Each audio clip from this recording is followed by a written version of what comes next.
जय हिंद दोस्तों, मैं हूं Pankaj Singh. Clear prince MN channel पर आपका स्वागत है। और इस वीडियो को लाइक करें, चैनल को सब्सक्राइब करें और बेल आइकन को दबाना बिल्कुल ना करें, क्योंकि नए टॉपिक और नए न्यूज़ के साथ और करंट के साथ आपको मैं हमेशा अवगत कराता रहूँगा, सो दैट आप अपडेटेड रहें और एग्ज़ाम ओरिएंटेशन तैयारी करते रहें। अभी हम लोग जो देखने जा रहे हैं कि इम्पॉर्टेंट टॉपिक है एनवायरनमेंट का, और उसमें जो है व्हाट इज़ क्रेपेडियम एसामिकम। एसामिकम का मतलब है आसाम से रिलेटेड है। ये एक प्रकार का ऑर्काइड है। ऑर्काइड मतलब है फ्लावर्स है, और उसकी बात की जा रही है, फ्लावर्स स्पेसीज की बात की जा रही है जंगलों में। और देखिए तो why it is in the news, ये न्यूज़ में क्यों है। और recently identified species of orchid Crepidium assamicum has been discovered in Dibru Saikhowa national park. Dibru Saikhowa national park जो देखा जाए तो यदि आसाम आप देखते हैं, if I draw a map of Assam, तो थोड़ा सा हम लोग नॉर्थ ईस्ट का ड्रॉ करता हूँ मैं। ये आपका सिक्किम हो गया, ये भूटान हो गया, ये अरुणाचल प्रदेश हो गया, और इस तरीके से हम आए और ये ऐसा कर लिया तो ये आपका मेघालय हो गया, ये त्रिपुरा हो गया, ये मिज़ोरम, त्रिपुरा मिज़ोरम, और यहाँ से ऐसे चले तो ये आ गया आपका, ये अरुणाचल प्रदेश है, दिस इज़ योर नागालैंड, और ये आपका मणिपुर है। और ये रीजन जो आप देखेंगे दैट यहाँ पर आपको डिब्रूगढ़ और तिनसुकिया डिस्ट्रिक्ट है। डिब्रूगढ़ डिस्ट्रिक्ट है यहाँ पे, डिब्रूगढ़ और तिनसुकिया डिस्ट्रिक्ट है। यहीं पर आपका क्या है, आपका डिब्रू-साइखोवा नेशनल पार्क है और बायोस्फीयर रिजर्व है। और यहीं से ब्रह्मपुत्रा रिवर ऐसे जाती है। तो ठीक है, तो डिब्रू-साइखोवा बायोस्फीयर रिजर्व की बात कर लें या डिब्रू-साइखोवा नेशनल पार्क की बात कर लें, तो यहाँ पर ही ये डिस्कवर किया गया है कौन सा, क्रेपिडियम एसामिकम। एक ऑर्काइड स्पेसीज है, मतलब फ्लावर स्पेसीज है। अब देखते हैं अबाउट क्रेपिडियम एसामिकम, इसके बारे में जानते हैं। It belongs to the genus Crepidium, एक प्रकार का जिस जेनेटिक फैमिली से आ रहा है वो क्रेपिडियम जेनेटिक फैमिली है। And this species was found in Dibru Saikhowa national park located in Assam. यह कहाँ पे मिला, डिब्रू-साइखोवा नेशनल पार्क जो असम में है वहाँ पर ये मिला हमें। And doctor Jintu Sharma and Khyanjeet Gogoi, doctor Jintu Sharma है साथ में और Khyanjeet Gogoi, both assistant professor from the department of botany at Guwahati college made the discovery. और इस डिस्कवरी को किसने निकाला, डॉक्टर जीतू शर्मा जो कि एक उनके आप असिस्टेंट थे, और साथ में खयानजीत गोगोई, दोनों असिस्टेंट प्रोफेसर ने मिलकर, जो कि कहाँ पे, डिपार्टमेंट ऑफ बॉटनी गुवाहाटी में हैं, वो प्रोफेसर हैं, इन्होंने डिस्कवरी की है। और डॉक्टर गोगोई को बोला जाता है well known as the orchid man of Assam, और इनको ऑर्किड मैन ऑफ असम भी कहा जाता है, क्योंकि ये बहुत सारा खोज करते रहते हैं और ऐसे फ्लावर की स्पेसीज को। With the addition of this species the total number of Crepidium species in India has been risen to 19। अब कितना हो गया टोटल स्पेसीज, 19 हो गया इंडिया में इस खोज से। While the global count has reached 281, और ग्लोबल काउंट कितना पहुंच गया, पहले 280 था, अब 281 हो गया क्रेपेडियम स्पेसीज, जो फ्लावर का स्पेसीज है। क्रेपेडियम फैमिली की बात कर रहा हूँ, किसकी, there is so many orchid families, उसके स्पेसीज तो बहुत होंगे, हजारों होंगे, लेकिन यहाँ पे यदि मैं बोलूँ कि क्रेपेडियम के अंतर्गत कितने हैं, टोटल 280 थे वर्ल्ड में, अब 281 हो गया, और इंडिया में 18 थे, वो 19 हो गया। Scientist studies indicate that there are approximately 27,000 diverse species of orchids worldwide. Orchids, Crepidium की बात नहीं कर रहे हैं, क्रेपेडियम ऑर्काइड्स का एक और पार्ट है, उसमें आपको भारत में 19 हो गया और वर्ल्ड में 281। लेकिन यदि ऑर्काइड स्पेसीज की बात कीजिए, फ्लावर की ही, केवल क्रेपेडियम फ्लावर एक अलग फ्लावर की स्पेसीज है, वो पूरे ऑर्काइड में आते हैं। ऑर्काइड एक आप देखें तो ऑर्काइड के अंदर क्या है, 27,000 स्पेसीज हैं, और उसमें आपके बहुत सारे होंगे, उसी में एक क्रेपिडियम भी है हमारा, और वो वर्ल्ड में 280 है, भारत में अब हो गया है, अब ये +1 281 हो गया, भारत में अब 19 हो गया, ये है। तो वर्ल्ड में 27,000 है diverse species of orchids world wide.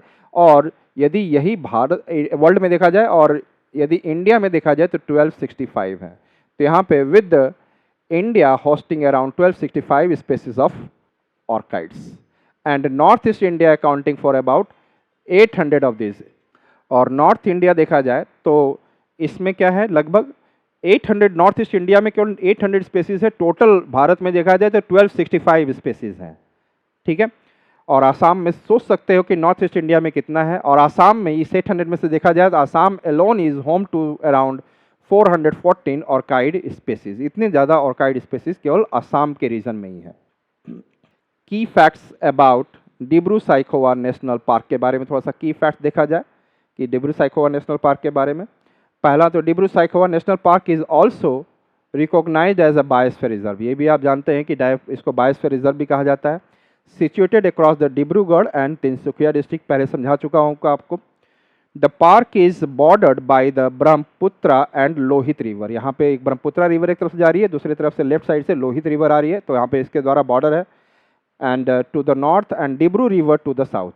तो ब्रह्मपुत्रा लोहित रिवर नॉर्थ से आ रहे हैं और डिब्रू रिवर इस पे साउथ से आ रहा है। तो यदि ब्रह्मपुत्रा रिवर आ रहा है, इधर ब्रह्मपुत्रा रिवर ऐसे आ रहा है, साथ में लोहित रिवर, और एक तरफ से और यहाँ पे डिब्रू साइखोवा है और इधर से डिब्रू रिवर है। तो ब्रह्मपुत्रा है, लोहित है और डिब्रू रिवर है। तो ब्रह्मपुत्रा और लोहित नॉर्थ से हैं, साउथ से डिब्रू रिवर इसको कवर कर रहे हैं। अब वेजिटेशन की बात की जाए तो वेजिटेशन में देखा जाए the forest types with in Dibru Saikhowa include, इसमें सेमी एवरग्रीन फॉरेस्ट भी मिल जाएगा। मतलब है कि आपको जहाँ ज़्यादा बारिश हो रही होगी नीचे में, तो जहाँ पे सेमी एवरग्रीन फॉरेस्ट मिलेगा वहीं पर डेसिडियस फॉरेस्ट मिलेगा। मतलब है कि आप पहाड़ पे नीचे में आप जाएंगे, यदि आप पहाड़ देख रहे हैं तो यहाँ पे थोड़ी सी कम बारिश होगी, जैसे जैसे ऊपर जाएंगे तो बहुत ज़्यादा बारिश होगी। तो यहाँ पे आपको डेसिडियस फॉरेस्ट मिल सकता है, यहाँ पे semi evergreen forest, semi evergreen forest. तो कैसा फॉरेस्ट आप देख रहे हैं? यस, कि यहाँ पे नीचे डेसिडियस फॉरेस्ट मिल सकता है और सेमी एवरग्रीन फॉरेस्ट, और कहीं कहीं पे पानी ज़्यादा रहेगा तो वहाँ पे लिटोरल एंड स्वाम्प फॉरेस्ट भी देख सकते हैं पानी का। तो यहाँ पे patches of wet evergreen forest, मतलब है कि आप थोड़ा वेट सेमी एवरग्रीन के साथ साथ थोड़ा सा इस जगह पे एवरग्रीन फॉरेस्ट भी आप देख सकते हैं। Is it okay? तो यहाँ पर क्या है, this park features the largest salix swamp forest in the north east India. तो सैलिक्स कहने का मतलब है कि ऐसे ट्रीज जो टेम्परेट और कोल्ड रीजन में होते हैं उसको सैलिक्स बोला जाता है। और यहाँ पे इस पार्क में देखा जाए तो भारत का सबसे ज़्यादा सैलिक्स मतलब कि ठंडे रीजन का swamp forest north east India में यहाँ पर देखा जाता है। डिब्रू साइखोवा में कौन सा फॉरेस्ट जो इंडिया में सबसे ज़्यादा है, नंबर 1 पे जो यहाँ पे देखा जाए तो पहला तो ये ठंडा रीजन है थोड़ा सा, तो सैलिक्स होगा। स्वाम्प पे पानी की दलदल होगा, तो सैलिक्स स्वाम्प फॉरेस्ट भारत का सबसे ज़्यादा यहाँ पर है। क्लाइमेट देखा जाए तो यहाँ समर भी रहेगी, गर्मी भी रहेगी और ट्रॉपिकल मानसून रहेगा, साथ में थोड़ा विंटर के समय में ठंडा भी रहेगा। तो क्लाइमेट कैसा है यहाँ पे? The area experience a tropical monsoon climate characterised by, तो ट्रॉपिकल मानसून क्लाइमेट तो होता है तो उसकी वजह से हॉट एंड ह्यूमिड समर होगा। समर कैसा होगा? गर्म होगा और ह्यूमिड होगा, और cool and generally dry winters होता है यहाँ पर। ठीक है। प्लांट किंगडम में फ्लोरा देखा जाए तो dominant plant species found in the park, बहुत सारे प्लांट स्पेसीज होंगे इस पार्क में। आप कुछ नाम याद रख सकते हैं तो याद कर लें आप। This species can be Dillenia indica, Bischofia javanica, Bombax ceiba and Lagerstroemia parviflora. तो ये कुछ ऐसे नाम है जो आप अपने तरफ से 2-3 बार करें, थोड़ा सा दिमाग में रखें, बाई चांस कुछ नाम आ जाए तो other it will be helpful for your in your exam में लिखने के लिए, थोड़ा सा मेंस में एग्ज़ाम में कहीं लिखने के लिए मिल जाए। एंड समटाइम्स आप कभी प्रीलिम्स में कुछ आ जाए कि बिस्कोफिया जवानिका कहाँ पे किस प्रकार के ट्रीज़ में आते हैं। तो आपने देखा था ना भी कि सैलिक्स जो स्वाम्प फॉरेस्ट है वहाँ पर, तो कुछ वहाँ पर लिखने के लिए आपको पॉइंट्स प्रीलिम्स में याद रखेंगे तो आपको प्रीलिम्स के क्वेश्चन को थोड़ा क्लियर कर सकते हैं। अब क्या पूछेगा वो पीएससी आप जानते हैं अनप्रेडिक्टेबल है, but you have to prepare for the best. Fauna में देखा जाए तो फौना जो एनिमल है यहाँ पे, the park is home to the variety of wildlife including यहाँ पे टाइगर्स हैं, एलिफेंट्स भी हैं, लेपर्ड्स भी हैं, जंगल के कैट्स, जंगल कैट्स और बियर्स भी हैं। स्मॉल इंडियन सिवेट्स, सिवेट्स एक स्मॉल कैट ही होता है विद लॉन्ग टेल और कर्ली टेल होता है, लॉन्ग टेल होता है, एक प्रकार का छोटा सा बंदर ही होता है, बंदर कह रहा हूँ मैं, कैट ही होता है, मुंह थोड़ा सा लंबा होता है, आप जाके देख लें। स्क्वायरल, स्क्वायरल से ही थोड़ा सा बड़ा जाति लगता है, मतलब स्क्वायरल्स का बड़ा रूप दिखेगा, बाल रहेंगे, आगे से मुंह थोड़ा निकला रहेगा, पूंछ लंबा रहेगा, कैट जैसा ही दिखता है बट वो कैट नहीं होता है, इसके बहुत बड़े टेल होते हैं। स्क्वायरल्स आपने देखा, गैंगेटिक डॉल्फिन्स यहाँ पे मिल सकते हैं, हुलॉक गिब्बन्स, फेरल हॉर्सेस। तो ये थोड़ा कुछ नाम आप याद रख लें, it will be helpful for you.